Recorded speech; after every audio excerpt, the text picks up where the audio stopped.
The gentle whir of my son Jake's gaming console was the only sound in my home office as I stared at my laptop screen, reading the email for the 20th time. My coffee had gone cold, forgotten beside my keyboard as the October rain tapped against the window like nervous fingers. Final notice, property transfer agreement.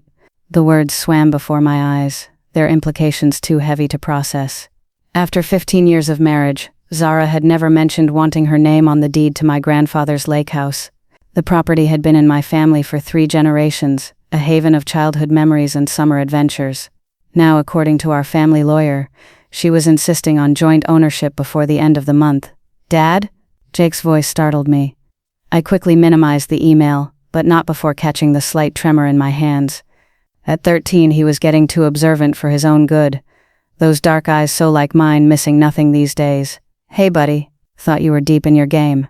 I forced a smile, swiveling my chair to face him.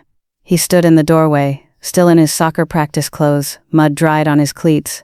Something in his expression made my chest tighten. "Can we talk? It's about Mom." The hesitation in his voice sent a chill through me that had nothing to do with the autumn weather. "Of course, everything okay?"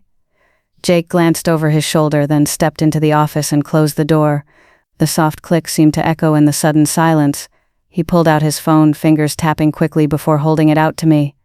"I found something on Mom's iPad yesterday. She forgot to log out of her messages." He swallowed hard. "Dad, I think you need to see this." My heart pounded as I took the phone, the screen lighting up with a conversation I was never meant to see. 6 words from my son had just shattered my world, but they might have saved me from something far worse. "Dad, she set you up. What would you do if you discovered a loved one's betrayal? Share your thoughts in the comments below.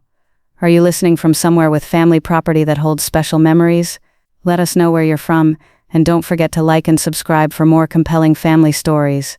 The weight of Jake's phone felt like lead in my hands as I scrolled through the messages. Each word was another crack in the foundation of my marriage, another betrayal cutting deeper than I could have imagined.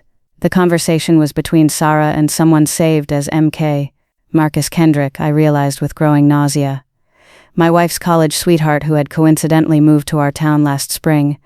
"Once the lake house is in both our names, we'll have leverage," Sarah had written. "Tom's grandfather's property is worth millions now with all the development around the lake. We just need to be patient." Marcus's response made my blood run cold. "Smart girl, always thinking ahead. Can't wait until we don't have to hide anymore." I looked up at Jake, who had sunk into the leather armchair in the corner of my office. His shoulders were hunched, hands clasped tightly in his lap. The guilt and worry etched across his young face made my heart ache. "I'm sorry, Dad," he whispered. "I wasn't trying to snoop. Mom just left her iPad open." And when the message came through, he trailed off, looking more vulnerable than I'd seen him since he was small. Setting the phone down, I crossed the room and knelt in front of his chair. "Jake, listen to me. You did nothing wrong. Nothing."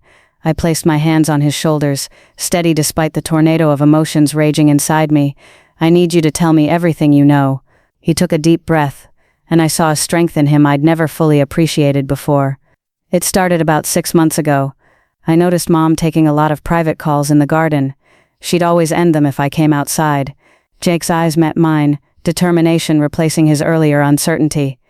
"Then Mr. Kendrick started showing up at my soccer games. Mom said they were just old friends, but what, buddy? The way they looked at each other when they thought no one was watching. It reminded me of how Lily Chen and Brad Mitchell act at school, and everyone knows they're secretly dating." Jake's face flushed slightly at the comparison. I couldn't help but smile despite the circumstances. My son, the reluctant detective piecing together an adult conspiracy through the lens of middle school romance. But his instincts had been right on target. "There's more," Jake continued, reaching for his phone again. "Mom's been meeting him at Riverside Coffee every Tuesday and Thursday while I'm at soccer practice. She thinks I don't know, but I saw them last week when Coach canceled early." He pulled up a photo that made my stomach lurch. Sarah and Marcus sitting close at an outdoor table, his hand covering hers. The pieces were falling into place now. Sarah's sudden interest in attending all of Jake's practices, her insistence that I didn't need to rearrange my work schedule to be there, her new enthusiasm for volunteering at school events where Marcus, a recent addition to the school board, would be present. "Dad?" Jake's voice pulled me from my thoughts. "What are you going to do?" I stood up, my knees protesting the movement, and walked to the window. The rain had stopped, leaving everything looking clean and sharp in the late afternoon light. The Japanese maple in our front yard, a wedding gift from Sarah's parents, was ablaze with red leaves. 15 years of memories in this house, and now I was seeing everything through a different lens.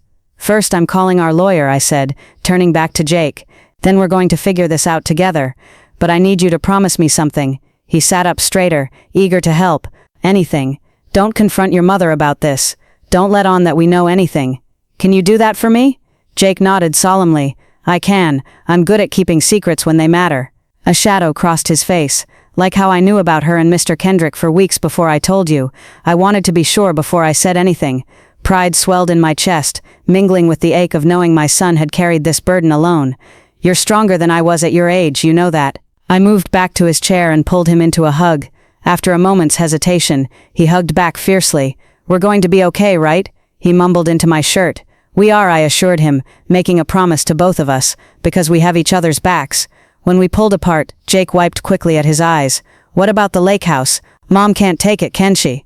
"No," I said firmly. "That property stays in our family. Your grandfather left it to me in a protected trust." Sarah's push to get her name on the deed, that was just her trying to find a way around the legal protection. I managed a small smile. "Your grandfather was a smart man. He always said to hope for the best but prepare for the worst." Jake's expression brightened slightly. "Remember last summer when he taught me to fish off the dock? He said the secret was patience and knowing when to set the hook." "Sounds like advice we could use right now," I replied, ruffling his hair. "Speaking of which, how would you feel about spending this weekend at the lake house? Just the two of us." For the first time since he'd walked into my office, Jake's face lit up with a real smile. "Really? But what about Mom? I'll tell her I want to have some father-son time before the weather gets too cold for fishing. Given what we know, I doubt she'll object to having the weekend to herself." Jake stood up, energy returning to his lanky frame. "Can we take the boat out? And make s'mores?" "All of it," I promised. "But first I need to make some calls. Why don't you go pack a bag? We'll leave first thing in the morning." After Jake left the office, I sank into my chair and pulled up my contacts. My finger hovered over my lawyer's number as I thought about the tough conversations ahead. But for the first time since reading that email about the property transfer, I felt steady.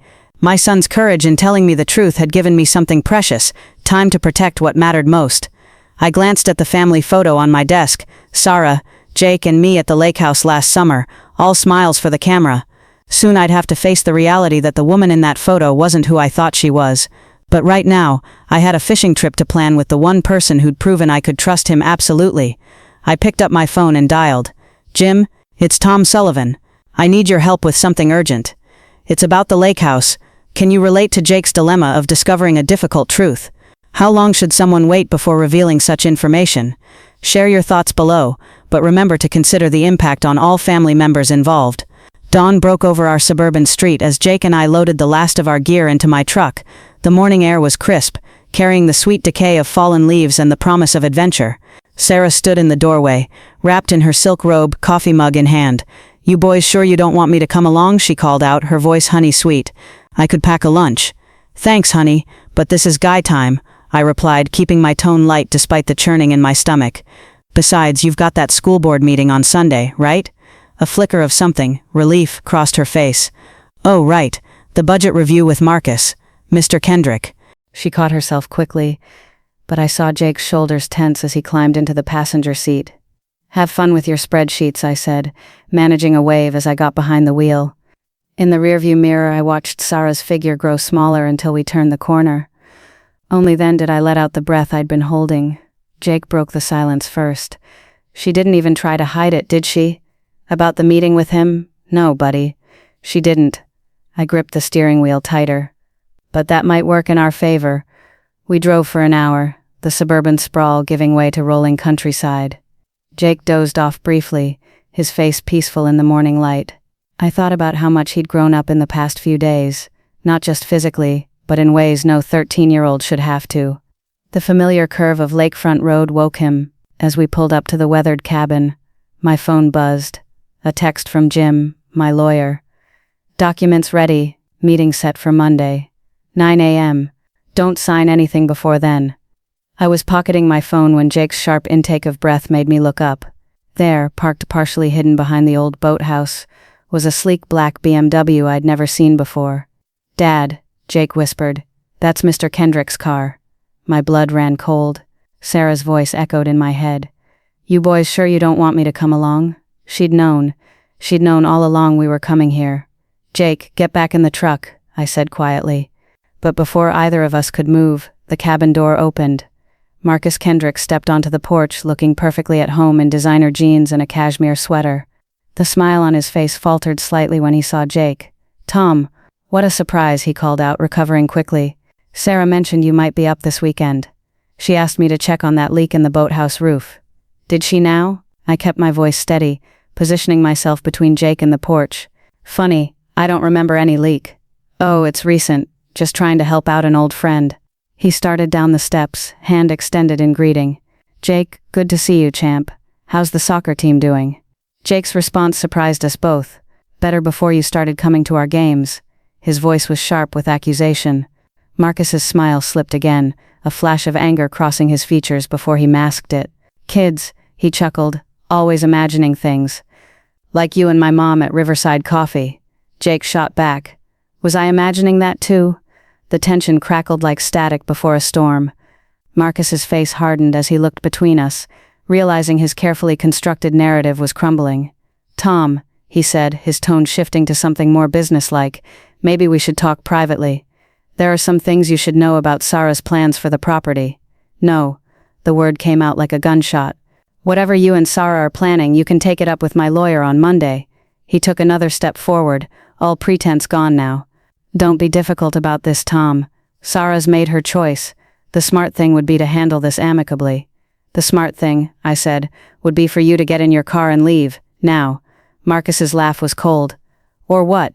You'll make me? Come on, Tom. We both know you're not the confrontational type. It's one of the things Sarah found so frustrating.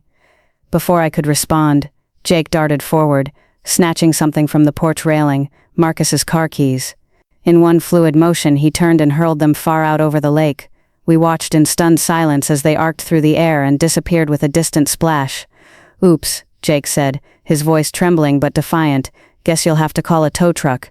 Cell reception's pretty bad out here, though. Marcus's face contorted with rage. You little... Choose your next words very carefully. I cut in, my voice deadly quiet. That's my son you're talking to. Something in my tone must have reached him because he stepped back. Hands raised. This isn't over, Tom. Sarah and I are about to learn some hard lessons about trust and consequences. I finished for him. Now start walking. The main road's only 3 miles that way. We watched as Marcus stalked off down the gravel drive, his designer shoes thoroughly unsuited for the journey ahead. Once he was out of sight, Jake's brave facade crumbled. I'm sorry, Dad, he said, shaking slightly. I couldn't let him talk to you like that. I pulled him into a fierce hug. Don't apologize. That was either the bravest or craziest thing I've ever seen. I pulled back to look at him. Maybe both. A weak smile crossed his face. Grandpa always said sometimes you have to make a bold move to change the game. Speaking of bold moves, I said, pulling out my phone, I think it's time to make another one. I pulled up my camera and started recording the inside of the cabin, documenting the evidence of Marcus's unauthorized presence, a laptop on the kitchen table, papers spread out, even a half-empty coffee cup with Riverside Coffee's logo. What are you doing? Jake asked, following me with curious eyes. Gathering ammunition, I replied, sending the videos to Jim. Your mom and Marcus thought they were setting us up this weekend. Instead, they just handed us exactly what we needed. Jake's eyes widened with understanding. They were going to try to change the lake house papers while we were supposed to be fishing. Exactly. I finished documenting everything and turned to him. But thanks to you, we're one step ahead. Now what do you say we actually do some fishing? I think we've earned it. Jake's genuine smile returned. Can we still make s'mores too? You bet. And Jake? I caught his eye. I'm proud of you, not just for today, but for everything. Having the courage to tell me the truth, standing up for what's right, you're turning into quite the man. He ducked his head, embarrassed but pleased. Thanks, Dad. He paused at the door. We're really going to be okay, aren't we? Looking at my son, my brave, honest, fiercely loyal son, I knew the answer with absolute certainty. Better than okay, buddy. We're going to be great. Have you ever had to stand up to someone who wronged your family?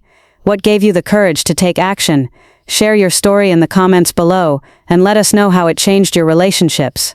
The afternoon sun glinted off the lake as Jake and I cast our lines from Grandpa's old dock.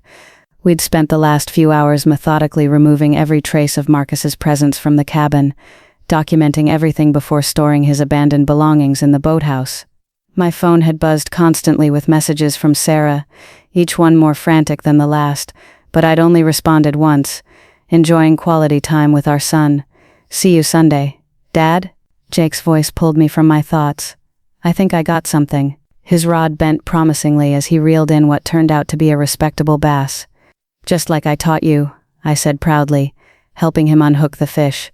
As we released it back into the water, I noticed Jake's expression grow serious. Mom's calling again, he said, nodding toward my vibrating phone on the dock. This time the call was accompanied by a text. Tom, we need to talk. Marcus told me what happened. You're making this harder than it needs to be. Jake read the message over my shoulder, his jaw tightening. She's still trying to act like we're the ones doing something wrong. That's what people sometimes do when they're caught, buddy. They try to flip the script. I pocketed the phone without responding. But we're not playing that game. We were cleaning our second bass for dinner when the sound of tires on gravel made us both freeze. Jake's eyes met mine, wide with alarm, but I squeezed his shoulder reassuringly. Stay here, I said, moving toward the front of the cabin. A police cruiser had pulled up, and Officer Mike Chen, a familiar face from our local force, stepped out. I'd coached his daughter in Little League last summer. Tom, he greeted me, looking uncomfortable. Got a call about a possible domestic disturbance. Someone reported raised voices, concerns about a child's safety. My blood boiled as I realized what Sarah and Marcus were trying to do. Let me guess, anonymous tip? Mike nodded, then lowered his voice. Look, Tom, I know you. I know Jake. But I have to check, given the nature of the call. Of course, I said, stepping aside. Jake's out back cleaning fish. We've been here since dawn, just the two of us. Well, I paused meaningfully, until we found an uninvited guest making himself at home in my cabin. Mike's eyebrows rose. Oh, got it all documented, I said, pulling out my phone, including him trespassing and making threats. Would you like to see? By the time Jake came around front, drawn by curiosity, I'd shown Mike the videos and explained the situation. The officer's professional demeanor had shifted to barely contained anger. So they called in a false report to try to pressure you? Mike shook his head. That's a serious offense, Tom. You want to file charges? I glanced at Jake, seeing the strain of the day and the tight set of his shoulders. Not yet. Let's save that card for if we need it. Mike nodded, understanding. Smart, but I'm documenting this visit, including the evidence of trespassing and false reporting.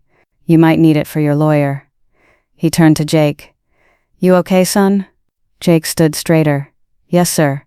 My dad's not the one I'm worried about. Mike's face softened. You're a good kid, Jake. Both of you try to enjoy the rest of your weekend. I'll make sure you're not disturbed again.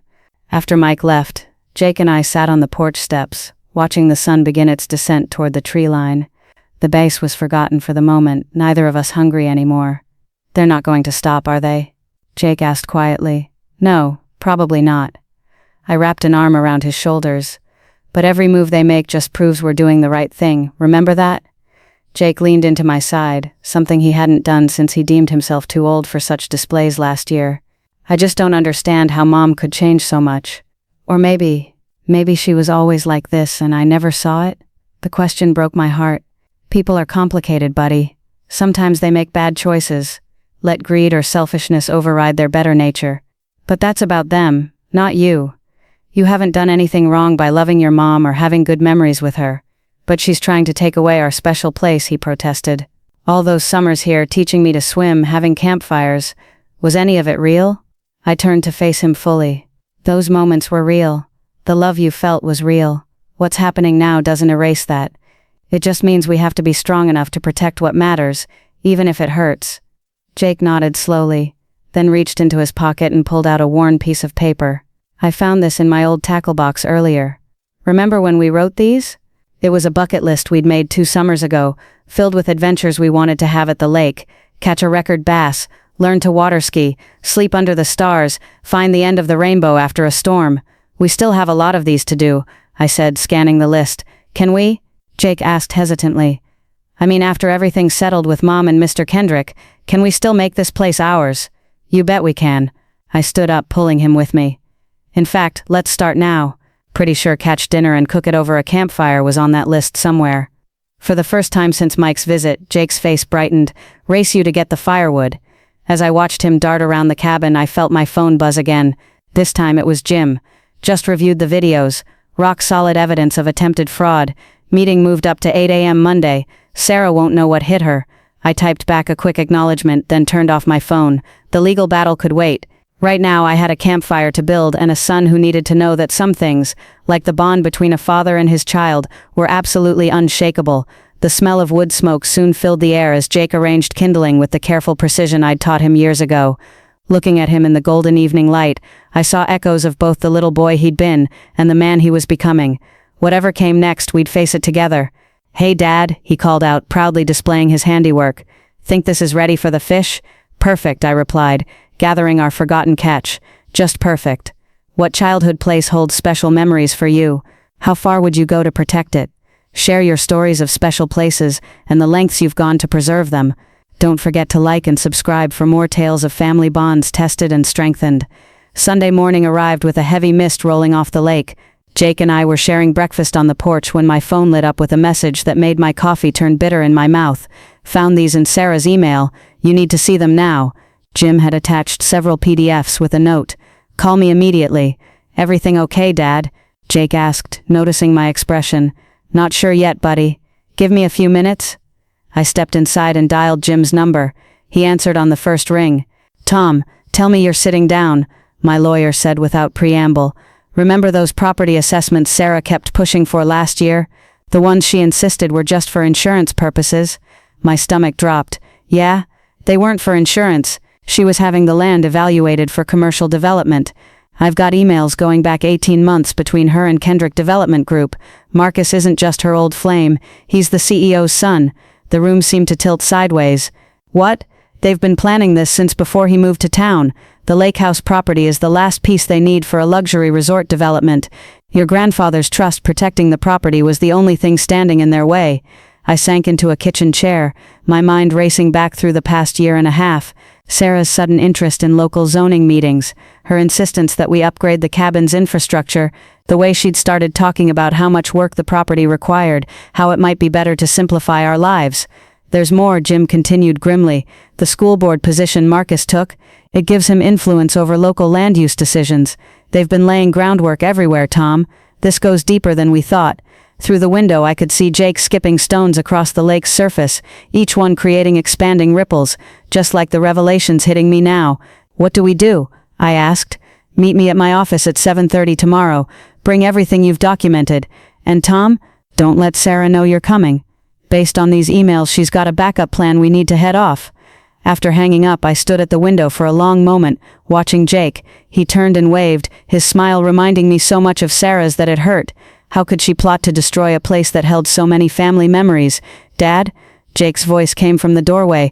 "I found something else while you were on the phone." He held out a manila envelope, worn and water-stained. It was tucked behind Grandpa's old fishing magazines in the boathouse. Inside was a letter dated just weeks before my grandfather's death, along with photographs and documents I'd never seen. As I read, my hands began to shake. "Jake," I called out, "get your phone. We need to record this." The letter was a detailed account of my grandfather's interactions with Kendrick Development Group 5 years ago. They'd tried to buy the property then, using many of the same tactics they were attempting now. But my grandfather had seen through them, documenting every meeting, every offer, every subtle threat. "Your father built this place with his own hands," the letter read. "Your children learned to swim in this lake. Some things are worth more than money, Tom. I've made sure the trust protecting this land is ironclad, but watch out for wolves in sheep's clothing. They'll try to find another way in." Attached were photos of Marcus's father meeting with local officials, preliminary development plans, and a list of properties they'd acquired through similar schemes. "Grandpa knew," Jake said softly. "He was protecting us even then." I pulled out my phone and called Jim back. "You're not going to believe what we just found." After sharing images of the documents, I hung up and turned to Jake. "We should head home soon. Tomorrow's going to be a big day." Jake's face set with determination. "Can I come with you to the lawyer's office? I want to help." I considered it for a moment. "Actually, yes.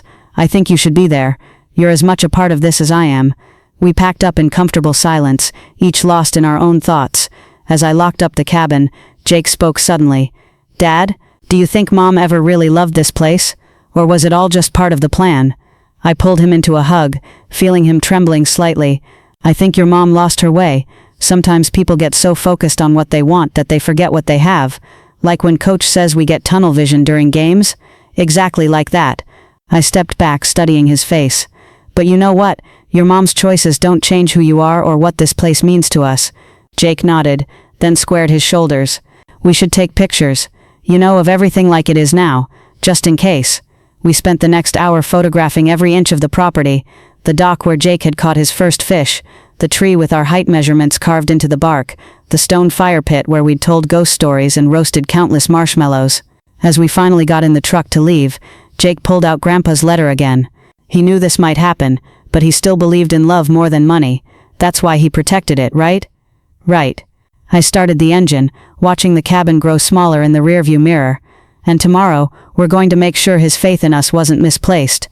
If you're enjoying the story so far, don't forget to hit that subscribe button. It really helps the channel grow and lets me keep bringing you more amazing love stories. All right, back to the story. The drive home was quiet until Jake broke the silence. Dad, whatever happens tomorrow, I'm glad I told you the truth about everything. Me too, buddy. I reached over and squeezed his shoulder. Me too. When we pulled into our driveway, Sarah's car was missing, but there was a light on in the house.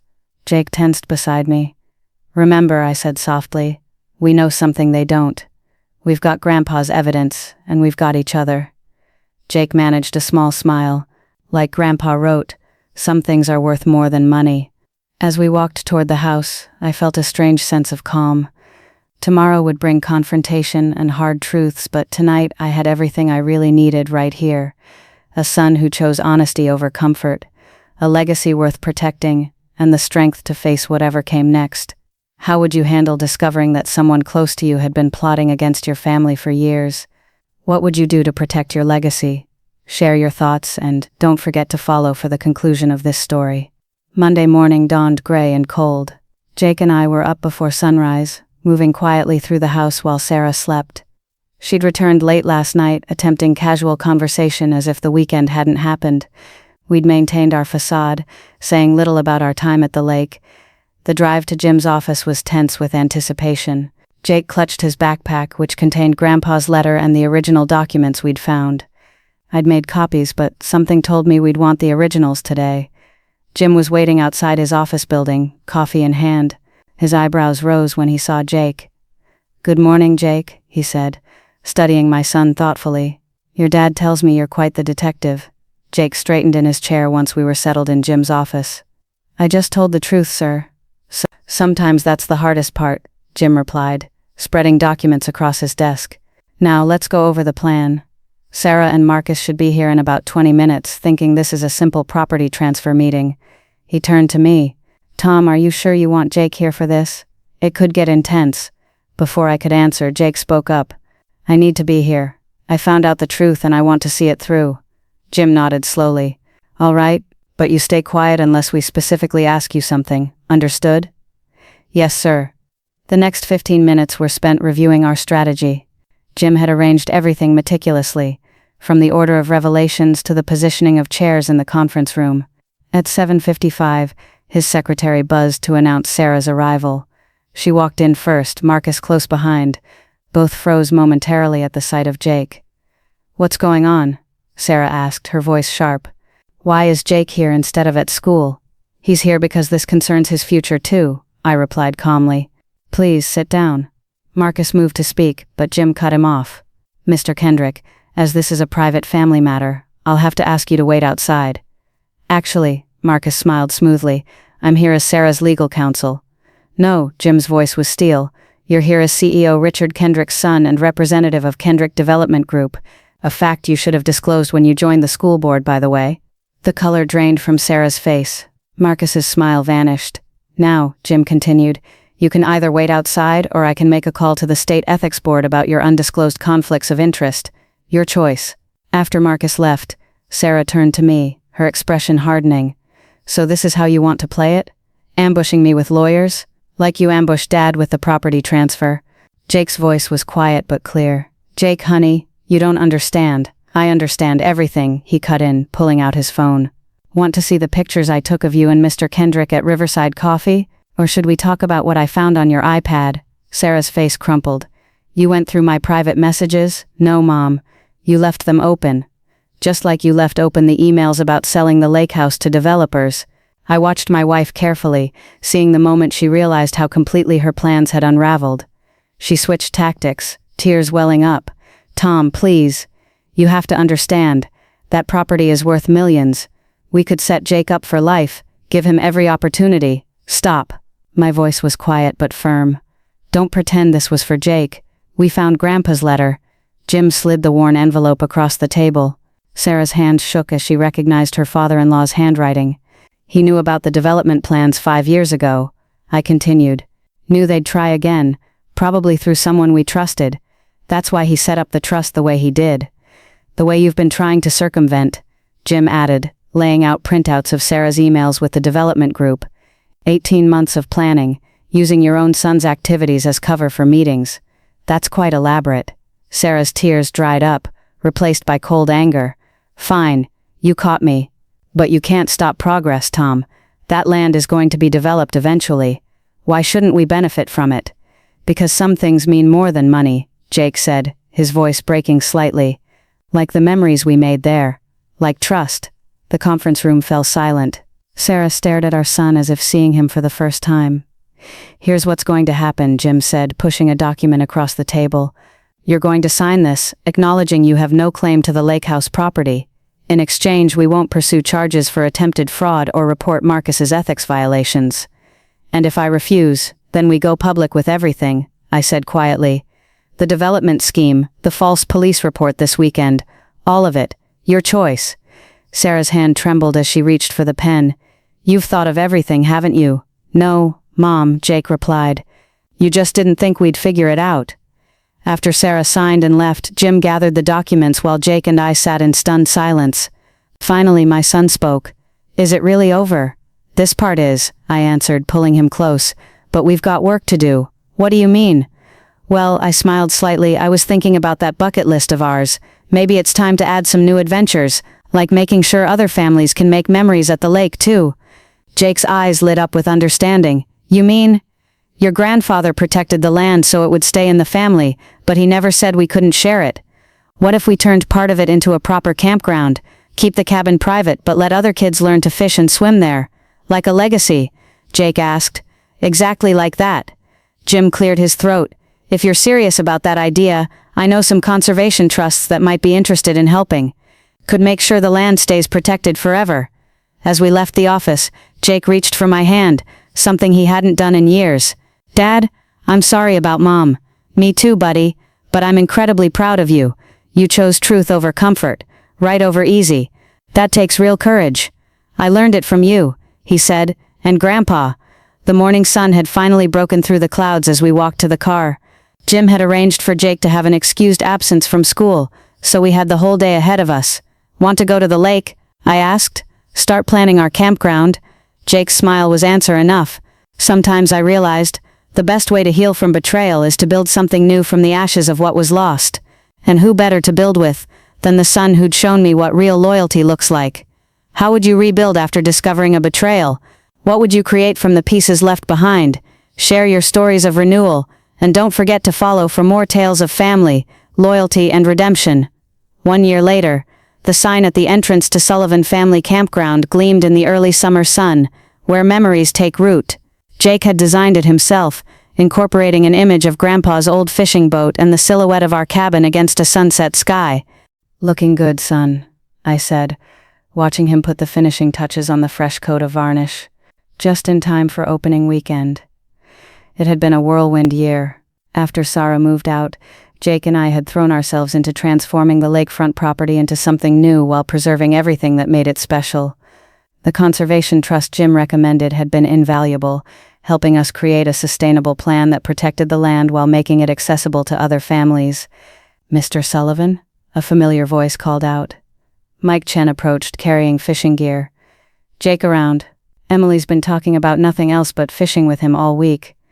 I pointed toward the dock where Jake was now organizing tackle boxes. He's got the afternoon free. And Mike, it's still just Tom.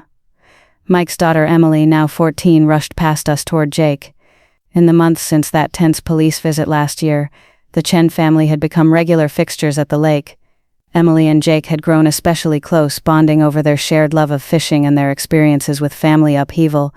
Emily's mom had passed away when she was young. "They're good for each other," Mike observed, watching the teens launch the rowboat.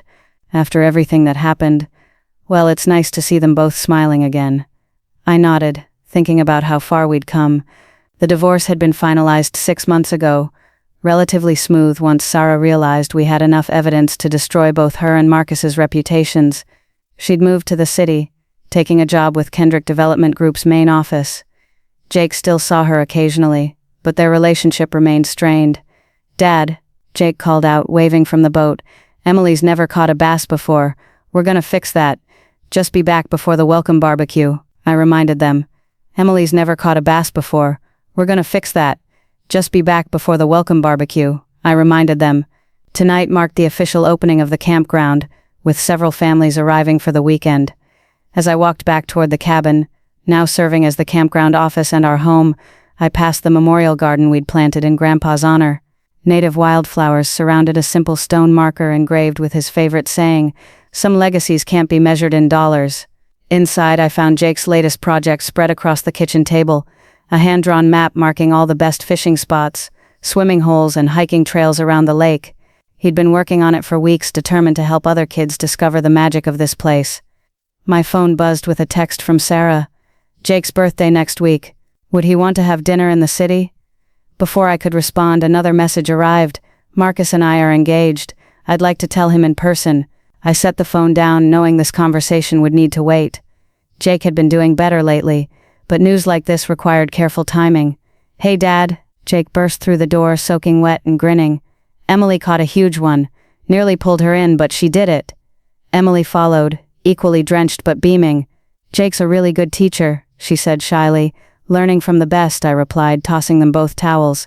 "Now who's helping with the welcome barbecue?" As the afternoon progressed, cars began arriving.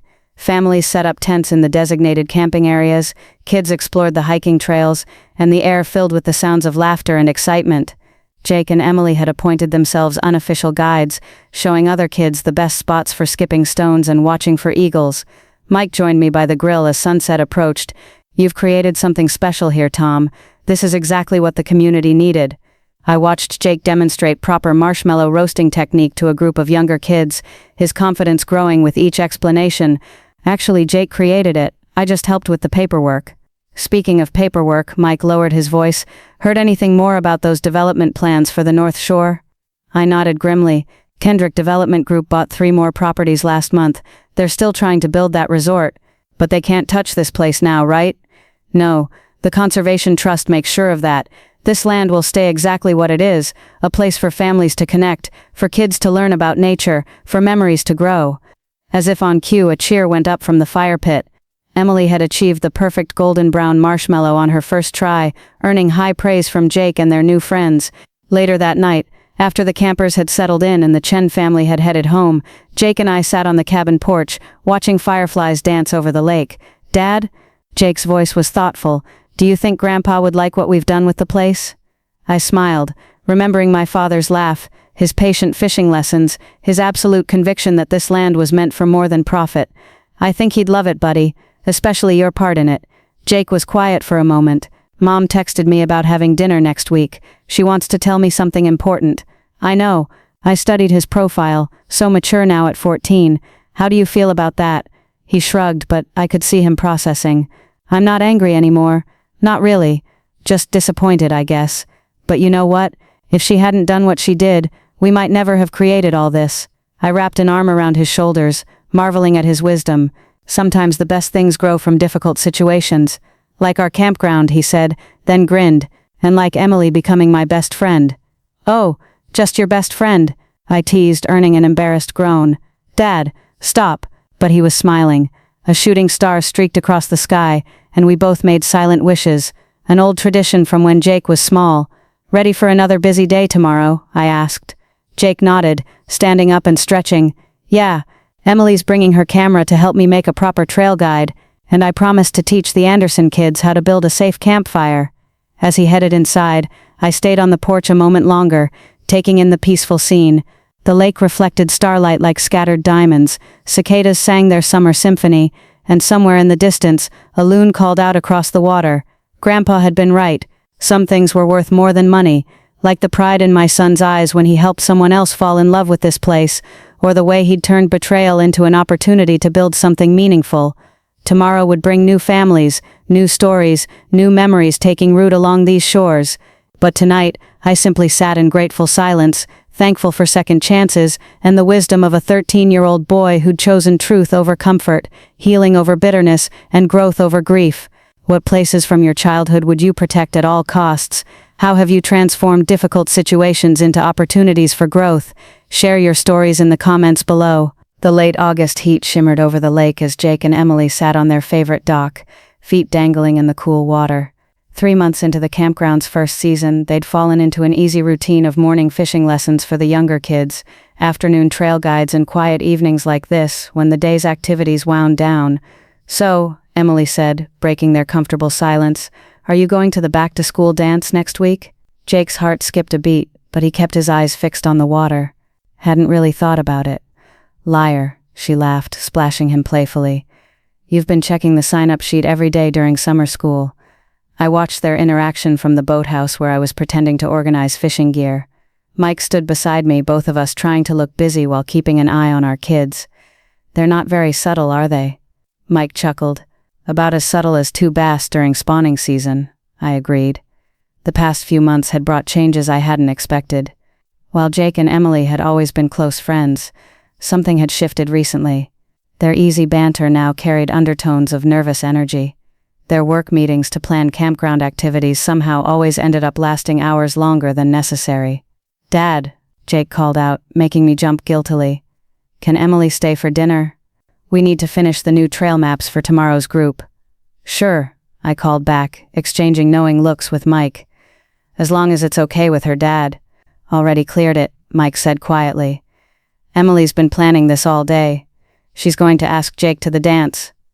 Before I could respond, Sarah's ringtone cut through the peaceful evening. Jake's shoulders tensed visibly at the sound. "Hey, Mom," he answered, his voice carefully neutral. "No, I can't do dinner tonight, because I'm working on campground stuff with Emily." "Yes, that Emily." "No, it's not just hanging out, we actually have work to do." Emily reached over and squeezed his hand, a gesture so natural it made my heart ache. Jake's face softened immediately. "Mom, I gotta go, we'll talk later." He ended the call and turned to Emily with an apologetic smile. "Sorry about that. She's been extra clingy since announcing her engagement." "It's okay," Emily replied. "At least she's trying. My dad still has all my mom's voicemails saved on his old phone. Sometimes I hear him playing them late at night." Jake's expression shifted to something deeper than his 14 years. Do you think it's harder having a mom who's gone, or one who's just different now?" "Both hurt," Emily said softly. "Just in different ways." I stepped away from the boathouse, giving them privacy for this conversation. Mike followed, his eyes misty. "Emily never talks about her mother with anyone else," he said. "Not even me, most days." "They're good for each other," I echoed his words from months ago. As we walked toward the cabin, the sound of teenage laughter floated across the water. Looking back, I saw Jake and Emily had moved to sit closer together, their shoulders touching as they bent over the trail maps. "You know," Mike said thoughtfully, "Mary, Emily's mom, and I met at a lake like this, summer camp counselors, both of us. Sometimes when I watch Emily here, it's like seeing history repeat itself in the best possible way." Inside the cabin, I started dinner preparations while Mike helped set up for tomorrow's activities. Through the window we could see Jake and Emily had abandoned any pretense of working on maps. They were now skipping stones, competing to see who could get the most bounces. 5, Emily's triumphant shout carried clearly. "Beat that, Sullivan." "Just warming up, Chen," Jake called back, but his next throw fell short. "Okay, fine, you win. What's your prize?" There was a pause and, even from a distance, I could see Emily gathering her courage. "Go to the dance with me." The stone Jake had been holding splashed into the water, forgotten.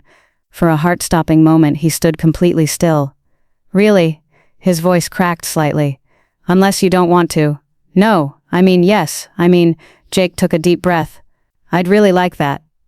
Mike and I exchanged glances, both pretending we hadn't been watching the entire scene unfold. "Well," Mike said, clearing his throat, "guess I better start practicing my intimidating dad routine." "Save it for Marcus," I suggested. "I hear he's going to be at Sarah's Labor Day barbecue." "Jake's already dreading it." Mike's expression darkened. "How's he handling all that?" "Better, now that he has Emily to talk to. And the campground keeps him busy." "Speaking of which," I nodded toward the window, where our kids were now sitting impossibly close together, pretending to study the sunset. "Should we give them 5 more minutes?" I said. "Some moments deserve to be remembered." As the sun painted the lake in shades of gold and pink, I watched my son experience what might be his first real taste of young love. Despite everything we'd been through, or maybe because of it, he was growing into someone who could be both strong and gentle, someone who understood that the best relationships, like the best memories, were built on trust and shared understanding. "Hey, Dad," Jake's voice carried across the yard. "Is it okay if Emily and I take the rowboat out, just for a little while?" "Life jackets," Mike and I called out simultaneously, then laughed. As they pushed off from the dock, I heard Emily's voice carried on the evening breeze. "So, does this make me your girlfriend?" Jake's response was lost to distance, but his smile said everything. "How do you navigate watching your children grow up and face new emotional territories?" Share your stories of first loves and protective parenting in the comments below. The autumn colors reflected perfectly in the lake's still surface as I stood on the main dock, watching the sunrise pierce through the morning mist. It was the last weekend of the campground's first season, and we were preparing for our closing celebration. Jake and Emily approached, carrying boxes of decorations for the Harvest Festival. 3 months after the back-to-school dance, they'd settled into a sweet, slightly awkward teenage romance that reminded me of first love's precious simplicity. "Dad, Grandpa's shed is open," Jake called out. "I thought I locked it yesterday." We headed over to investigate, finding the old storage shed's door slightly ajar. Inside, tucked behind some dusty fishing equipment, we discovered a weathered wooden chest I'd never seen before. "Look at this," Jake said, carefully lifting out a leather-bound album. Inside were photographs spanning decades, my grandfather as a young man building the cabin, my father learning to fish, me teaching Jake to swim. But it was the envelope tucked into the back that caught my attention. "To be opened on the last day of summer when the time is right," Jake read over my shoulder. The letter inside was dated just weeks before Grandpa passed away. "Dear Tom and Jake," I began reading aloud, my voice thick with emotion. "If you're reading this, then something I hoped for has come to pass. You've found a way to share our family's sanctuary with others while keeping its heart intact." Emily squeezed Jake's hand as I continued. "The developers' men came again today, talking about progress and profit. They don't understand that some wealth can't be measured in dollars. The real treasure of this place lies in the memories it holds and the ones yet to be made. Jake, my boy, by now you've probably faced some hard truths about people we love. Remember that disappointment can either break us or make us stronger. The choice is always ours. And Tom, my son, you've always known the right path, even when it wasn't the easy one. In this chest you'll find the original deed to the neighboring Johnson property. Old Bill Johnson and I had an agreement years ago. If his family ever sold, we'd have first right of refusal. His grandson reached out recently, wanting to honor that promise. I've left funds in trust for this purpose. Expand the sanctuary, build more memories, keep the developers at bay. But most importantly, remember that family isn't always about blood. It's about who stays true when the storms come. With pride and love, Grandpa." Jake was first to break the silence. He knew. Somehow, he knew everything that would happen. "Not everything," Emily said softly. "He couldn't have known about us." I examined the property documents while the teens explored the chest's other contents. Old maps, journals, photographs of faces long forgotten. The Johnson property would double our protected shoreline, creating a natural buffer against future development. "Dad," Jake's voice pulled me from my thoughts. "There's one more letter. It's addressed to me." He opened it carefully, reading silently at first, then aloud. "Dear Jake, I've watched you grow into someone who understands the difference between price and value. That's rare, especially in one so young. The lake has been our family's heart for 3 generations. Now it's your turn to be its guardian. Choose your allies wisely, love deeply, and never forget that the truest path often requires the most courage. You've got your father's strength and your own kind of wisdom. Use both well." Emily wiped tears from her eyes as Jake finished reading. "Your grandfather would be so proud of what you've done here." As if to emphasize her point, Laughter drifted up from the shoreline where the season's last group of campers was preparing for the festival. Children played tag between the trees while parents set up picnic blankets and unpacked baskets. "Should we tell them?" Jake asked, nodding toward the Johnson property. "About expanding?" "Let's wait," I suggested. "Today is about celebrating what we've already built." The festival was in full swing by noon. Mike manned the grills while Jake and Emily led nature walks, teaching kids to identify trees by their autumn colors. I noticed they held hands during the easier sections of trail, letting go reluctantly when terrain required more focus. Sarah had called earlier, wanting to bring Marcus to the celebration. Jake had politely but firmly declined, saying this day was about the campground family. I was proud of his diplomatic handling of the situation. He was learning to set boundaries without burning bridges. As evening approached, our closing ceremony began. Families gathered around the main fire pit, sharing stories of their summer adventures. One by one, children came forward to hang homemade ornaments on our memory tree, a young oak we'd planted in spring. Next year, a small girl announced confidently, "I'm going to catch a bigger fish than Jake." "Probably will," Jake agreed, making her beam with pride. "But only if you remember everything we learned about patience." Later, after the last cars had departed and the cleanup was done, our core group remained, the Sullivans and Chens, plus a few regular volunteers who'd become like family over the season. "I have an announcement," Jake said, standing nervously before the diminished crowd. "Thanks to my grandfather's foresight, we'll be expanding the campground next spring. More trails, more camping spots, and most importantly, more protected shoreline." Cheers erupted, but Jake wasn't finished. "And Emily has agreed to be my official co-manager for next season, if that's okay with our dads." Mike and I exchanged glances, both fighting grins. "I suppose we could work something out," Mike said seriously. "Provided you maintain your grades and follow all the rules." "All of them," I added, trying to match his stern tone but failing. As the stars emerged above the lake, our small group shared s'mores and stories around the fire. Emily leaned against Jake's shoulder while he pointed out constellations.